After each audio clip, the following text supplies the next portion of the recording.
मन इमामों का, मन रसूलों का, मन रब्बों का, सब कुछ वही है। न नमाज है, न रोजा है, न हज है, न ज़कात है, न जहाद है, किसी चीज का जिक्र नहीं है। अकीदा, तो अकीदा बयान करके आपसे दुआ ले रहा हूं कि अली से निस्बत पे नाज मुझको समझ चुका है मेरा अकीदा। अली से निस्बत पे नाज मुझको समझ चुका है मेरा अकीदा। मैं होके आया हूं करबला से, निखर चुका है मेरा अकीदा। मैं होके आया हूं करबला से, निखर चुका है मेरा अकीदा।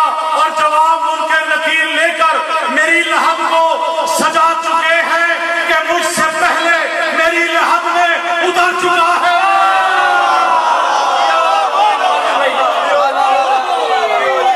दोनों हाथ बड़ा में बुलंद करके रजब की आवाज तक अपने नारे की आवाज को पहुंचाए।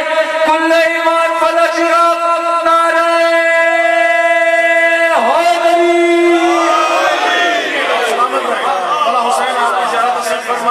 इसी तरह देखिए 1400 साल पहले कुछ जंगों में मसरूफ मोमिन हुआ करते थे जो जंग जीता करते थे।